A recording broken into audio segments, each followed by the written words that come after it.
our speaker today is Richard Mueller, who is Associate Professor of Economics at the University of Lethbridge and Associate Director of the Education and Policy Research Initiative at the University of Ottawa.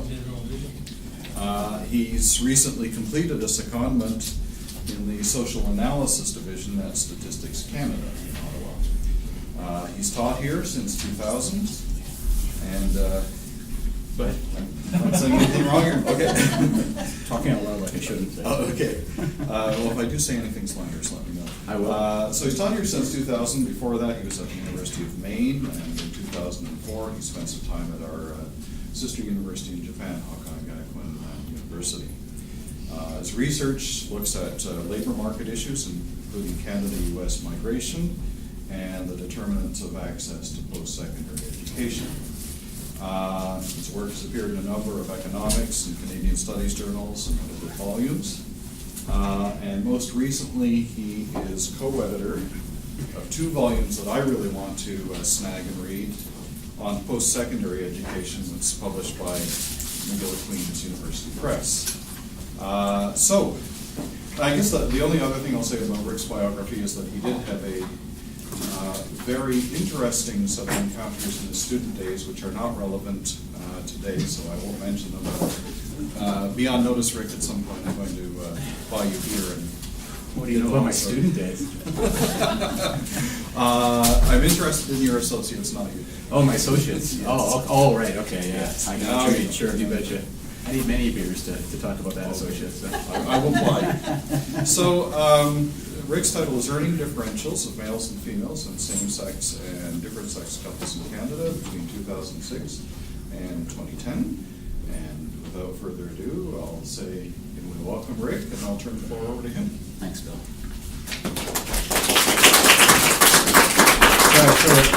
I was sort of snickering there when you said recently, because I don't know exactly what the cutoff for recent is. I've been back for like 2.5 years from Ottawa, so I'm not exactly sure what the cutoff is for claiming something recent. Of course, we all read the journal articles. They'll say so-and-so recently said it's something from 12 years ago. So anyway, I'm not exactly sure what the appropriate definition of recent is. Appropriate to the glacial progress. Yes, indeed. In that case, it's very recent. It's like. So I started this research quite a few years ago, back in 2006, 2007. I was on sabbatical in France and started to think about some of these things.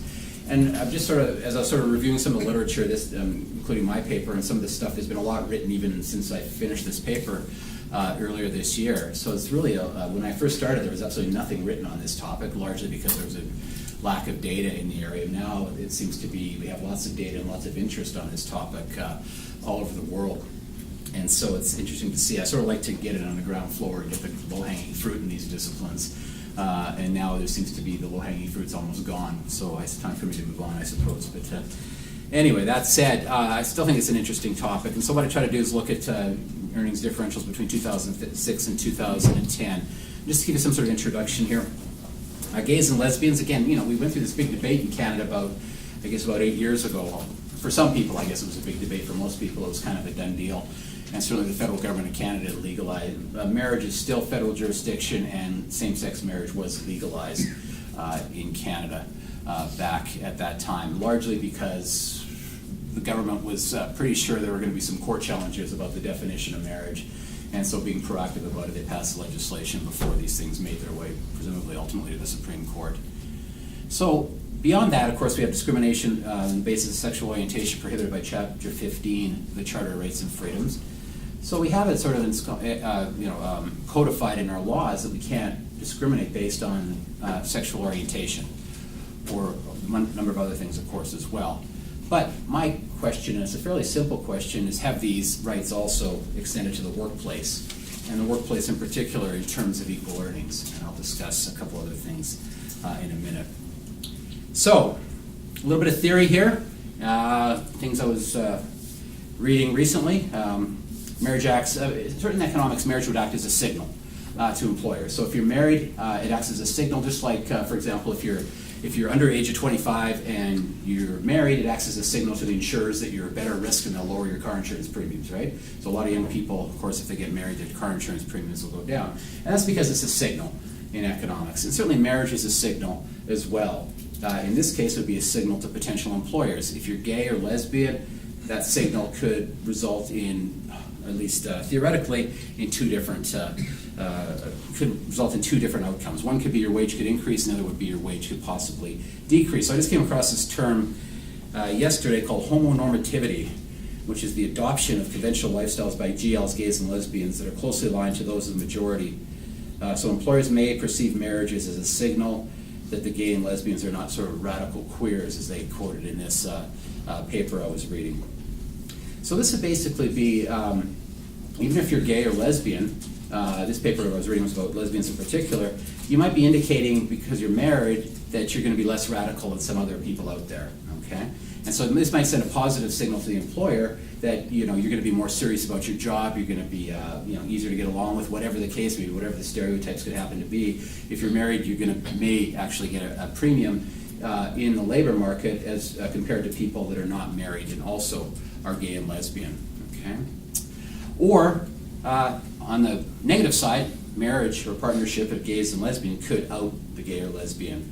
So they prefer not for this signal to be seen in the labor market, but marriage may act out, in which case it would result, if there is potential discrimination, it could result in a lower wage for gays or lesbians.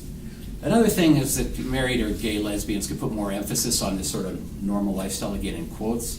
In other words, they might put more emphasis on a successful career. And I started thinking about that. I don't know if any of you went to that play that was on campus last month. It was called The Normal Heart. Anybody see that? And that was pretty interesting. I mean, a lot of us in this room, of course, sort of lived through the whole premise of the play was it was dealing with the early days of the HIV/AIDS crisis, which of course was not identified at that time, but was still referred to as the gay plague in certain circles. That happened around in New York City at the time. And what was sort of interesting about that, and I didn't, it sort of reminded me what was sort of going on. There was a part of the play where they're talking about the gay rights movement and how they became sort of the pride movement, and one of the ways they differentiated themselves from heterosexual people was to be basically, I'm trying to phrase this delicately if I can, I don't know if I can. Basically, this resulted in them being very out about their sexuality, being very promiscuous, etc. And this was sort of how they exhibited their sexuality. Is that correct to say? Yeah. And that was sort of one of the premises of the play, to sort of differentiate themselves from after being repressed for a number of years, really came out in a fairly big way. Okay, and so this might be antithetical to performing well in the labor market. This is sort of one of the things. And so maybe married or partnered gays and lesbians might be sort of more into successful career, putting their efforts into the labor market rather into other activities. So they might be basically bringing this on themselves and working harder, and as a result earning higher wages because of that. So some of the previous literature on this, and again, since I first wrote this paper, certainly when I started doing this research back in 2006, there's been a whole ton of papers written on this. A lot of them in the US, an increasing number in Europe now. Of course, Europeans, especially Northern Europeans, have amazing data in a lot of ways, and so they can track people over time. Most of the studies basically show that gay men are going to earn a lot less than heterosexual men, and lesbian women are going to earn a lot more. And of course, a lot of this depends on what in some of the papers called the degree of gayness, and I'll talk about that in a minute. Okay. In Canada, there are only 4 previous papers. The first one's not very good, Mueller 2007. And the reason it's not very good, and I did send it out to get it published and got kicked back, and I used the GSS as the General Social Survey, and I did use that back then, but I only had one wave of the GSS at the time. And as you might imagine, I'll bring up the data problems in a couple minutes here. The problem is, of course, you're dealing with extremely small sample sizes, so trying to tease statistical significance out of that is a bit of a chore, and I wasn't able to do it in that case. So anyway, that sort of paper evolved into what I'm going to present today. Carpenter, 2008, LaFrance, Warman, and Woolley, 2009, and Harris, 2012, all use the various ways, what's called the CCHS, the Canadian Community Health Survey, and so slightly different. So all these papers basically find what we find in the US literature, a gay penalty and a lesbian premium, and this difference is going to be larger for those people in couples.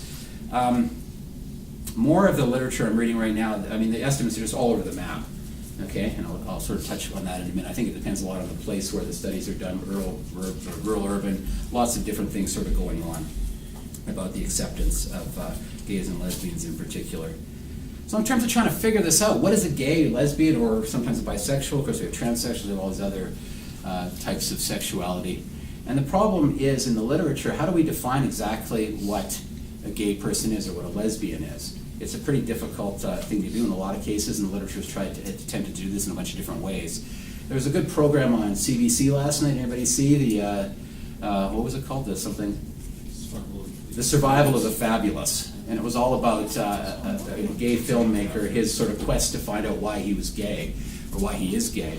And so they go through a bunch of tests, and there's all the physiology and all this kind of, so it's nature and nurture. And I think that, I PBR'd it and watched it fairly late last night, but I think the gist of it was that it's, of course, it's nature more than nurture, and there's a bunch of genetics behind it, and yada yada. So it's pretty interesting. But the point is how do we define exactly what a gay person is or what a lesbian person is? We can have a behavior-based approach.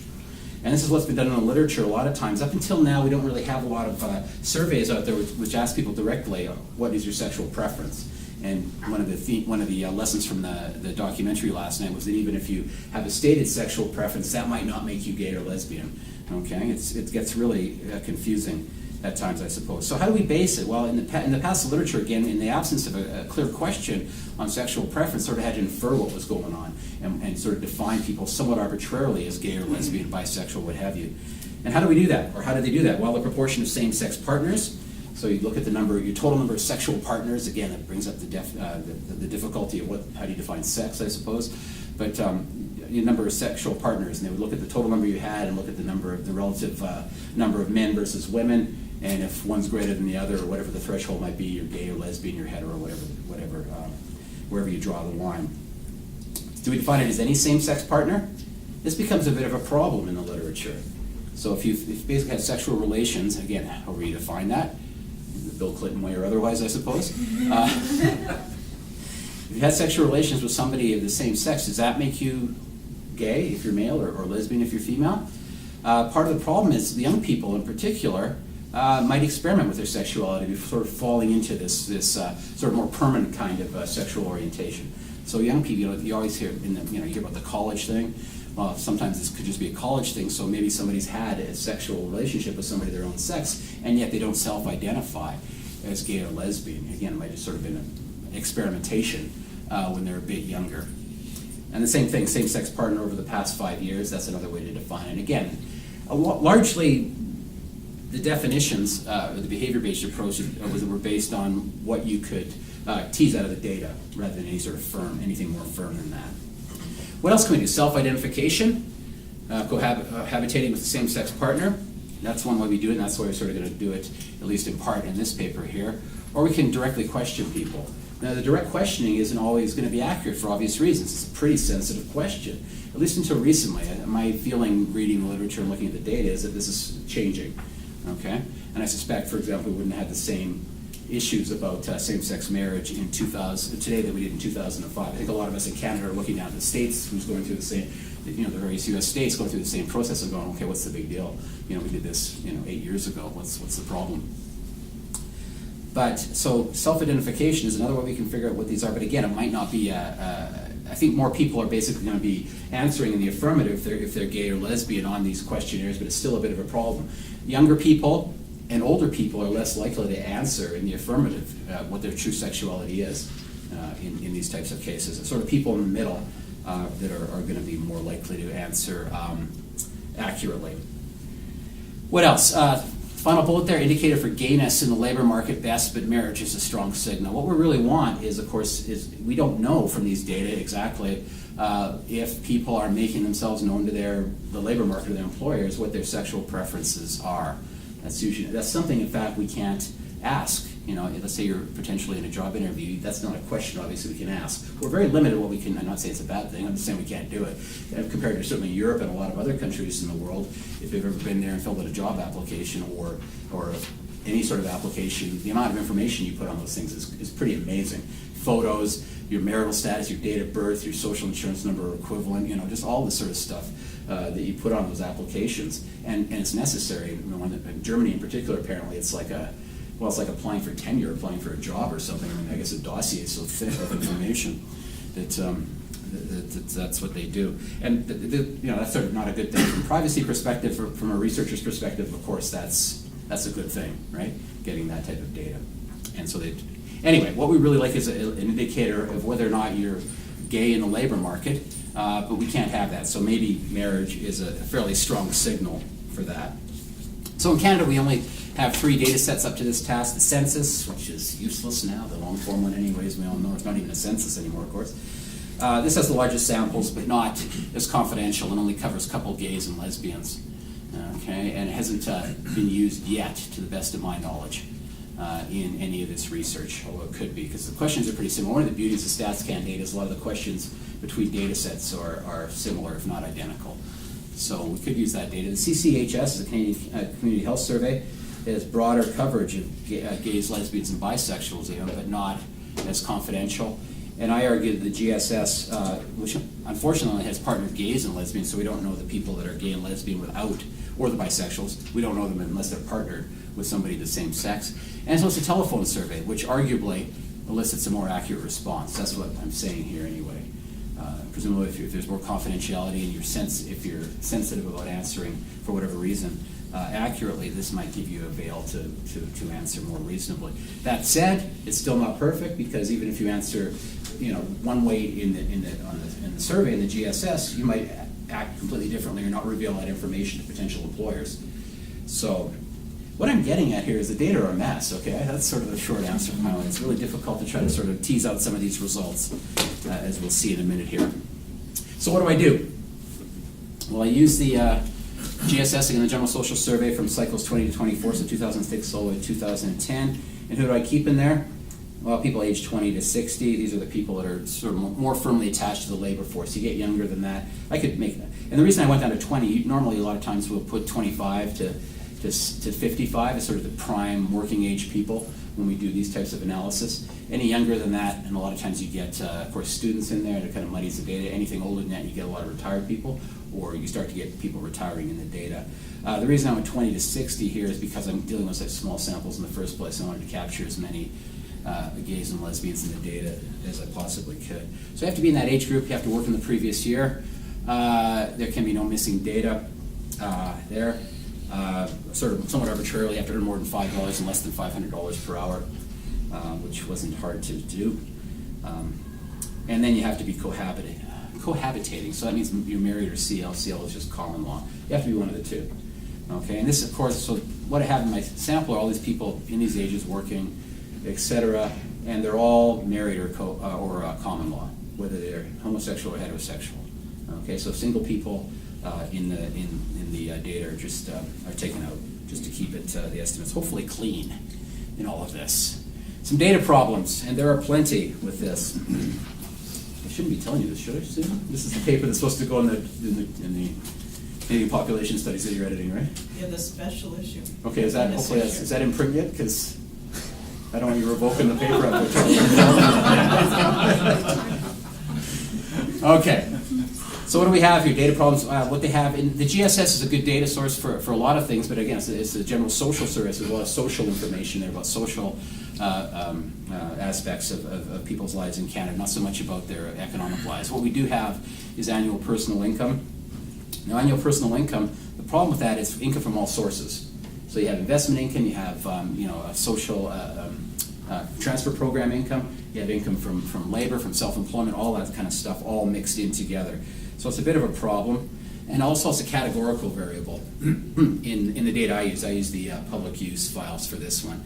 And I did go into the RDC to start doing the, on the master files, but I never did finish. So this keeps getting better, doesn't it, Susan? So what I had to do, and this didn't cause any problems, calculate the midpoints and transform them into 2006 dollars. So I looked at people's incomes and just used the midpoints and then and made everything into real terms into 2006 dollars.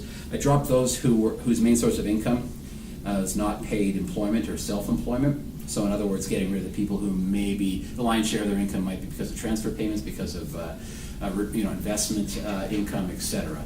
So I'm trying to get the labor force here, and I'm going to sort of tinker around with that self-employment one a little bit later. And then I do a bunch of stuff, including interval regressions, which are normal on this type of data, as a robustness check, and everything was fine. So in the final sample, 14,000 males, 90 gays, or about 0.38%. And 11,500 females, 118 lesbians, or about 0.41%. Again, these are coupled gays and lesbians. Okay, the best data I've seen, I think, and this was reflected again, I think, in the film last night. About 3% of the population is gay or lesbian. Okay, about that. Of course, here we're just dealing with married or common law gays and lesbians, so the proportions are going to be somewhat different. And what's interesting too in the data is that proportion keeps going up over time as more gays and lesbians get married or reveal to the survey that they're cohabitating or what have you. So the data are getting better. Here's a caveat here, and this is some of this. And I should really be presenting some of this stuff because this is really interesting as well. And I thought I'd just sort of worth mentioning today after I wrote this paper. I went and tried to update my presentation a bit and found some really interesting stuff.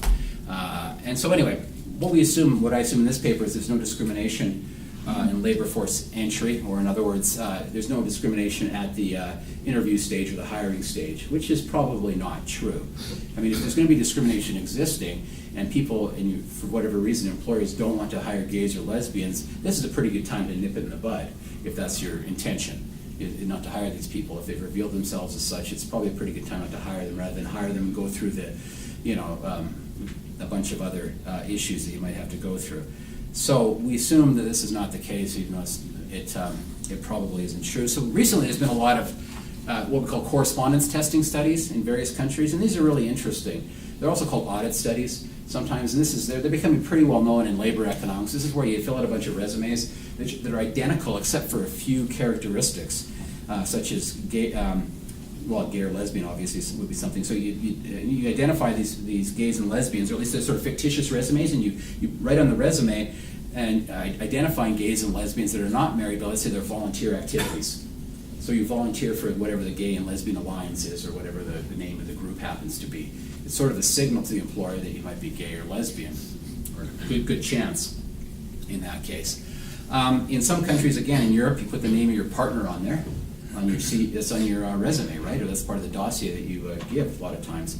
Or again, your legal, marital, or partnership status. In Germany, in particular, there's a certain category for gay and lesbian same-sex couples that are sort of equivalent to like a registered union or something like that.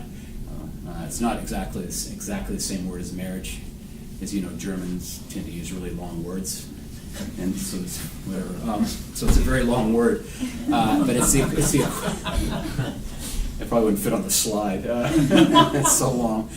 But it is the equivalent of being married. It's just a different, legally it's the same, okay? It's a different wording of the same type of thing. So if we sort of take a look at, and these are really interesting, so I think you send out resumes, these fictitious resumes to all these employers, and you just sort of change some of the information on them. Some of the information, again, is your marital status. You put your same-sex partner's name on there, which identifies them as male or female, which of course somebody who's thinking about it can match that up fairly quickly, whether you're gay or lesbian, your volunteer activities, all that kind of stuff.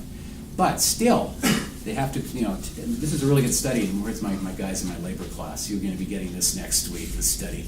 They do a really good job of this study, so they just don't pick any gay or lesbian organization to volunteer to. They pick the one that's not the radical one, sort of the middle of the road one, right?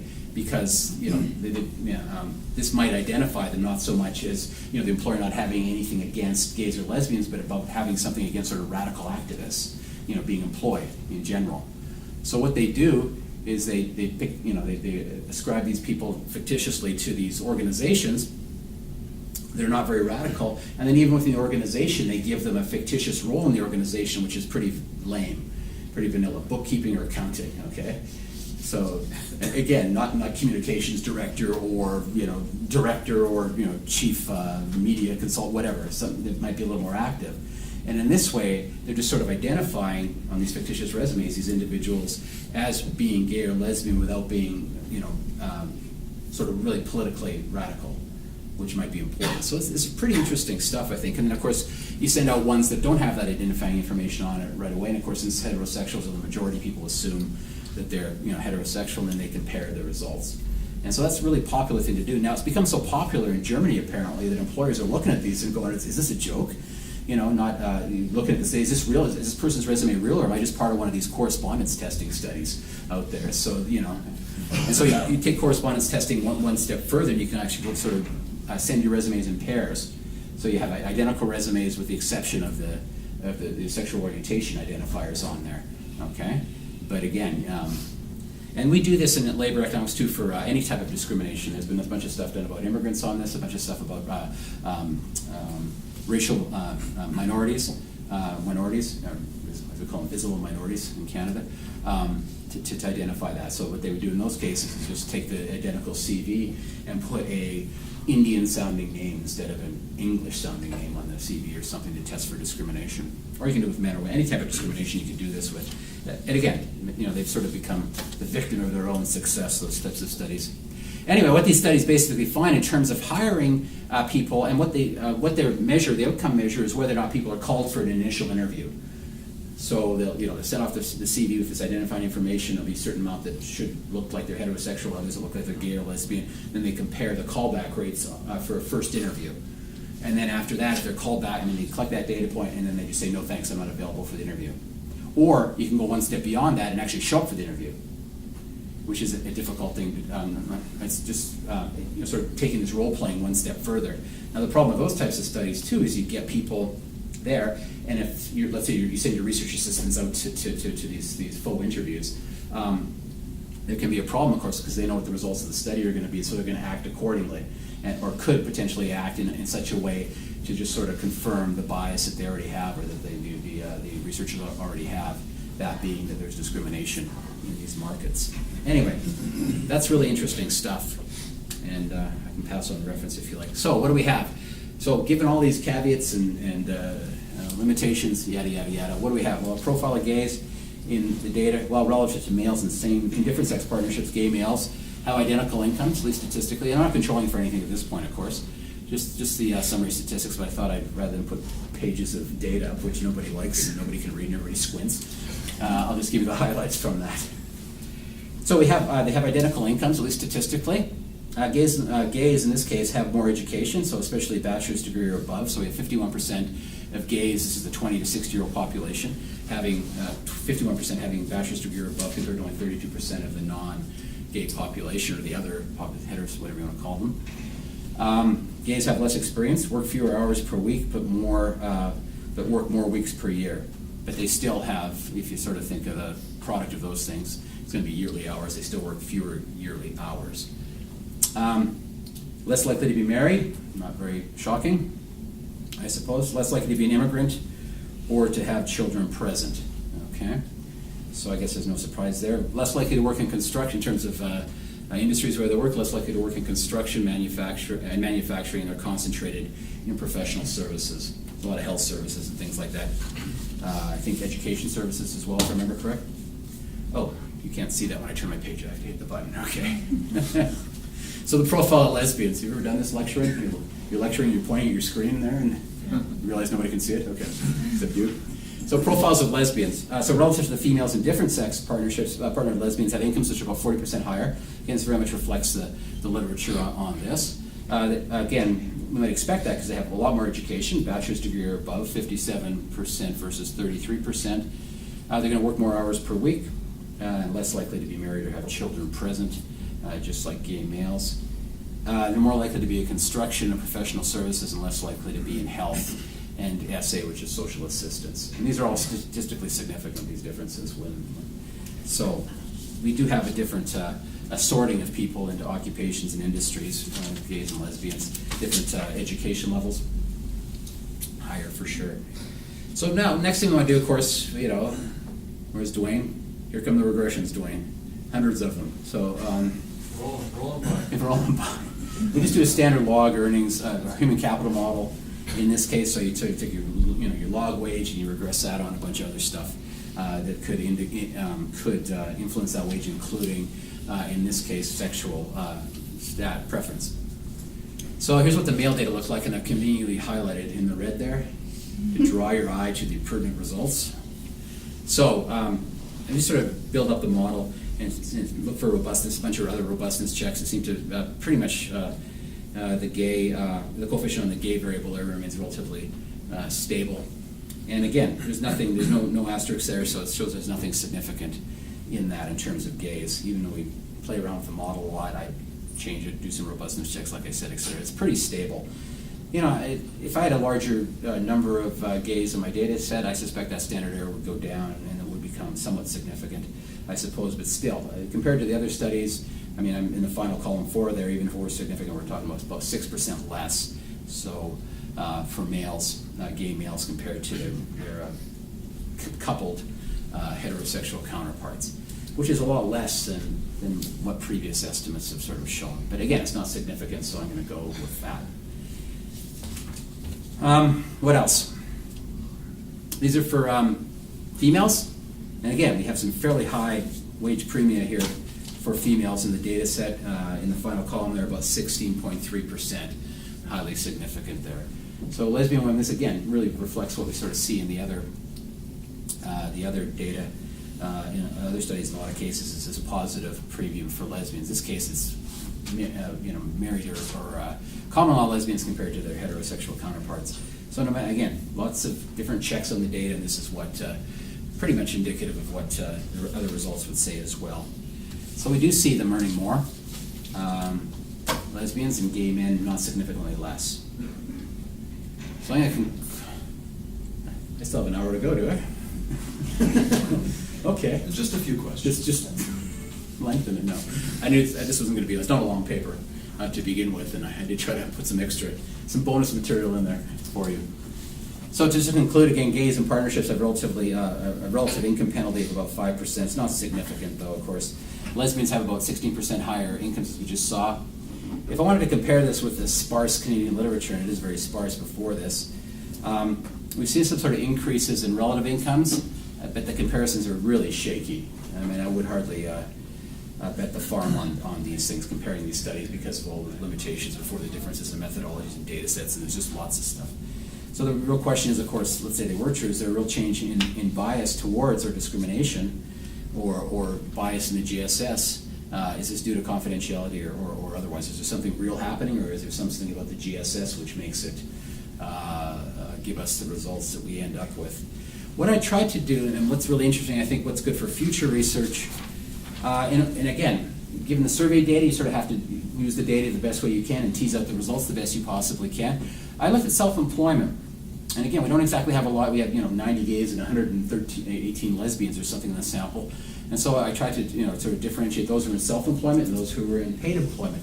The idea, if you're in self-employment, maybe you're better able to hide your sexuality, okay, if that's an issue, okay? So you don't have to worry about going to job interviews and getting the job and interacting with other people. You can be self-employed. Of course, most people in self-employment are by themselves in self-employment, right?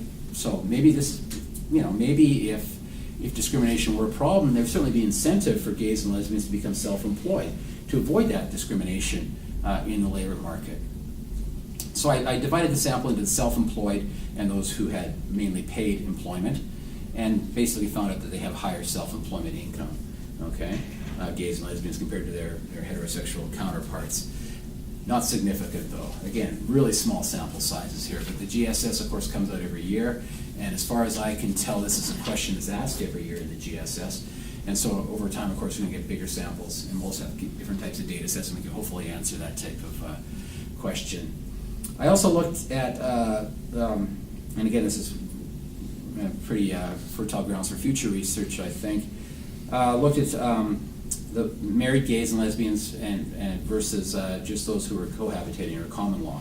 And again, marriage is a pretty strong signal, okay?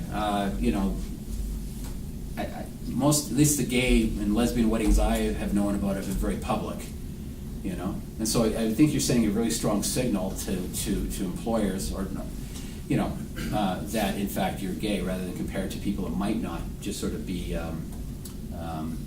living together, common law or something. So I think that's a pretty strong signal. So I busted the sample up into those and looked for married gays and lesbians, how they compared to those who were just common law.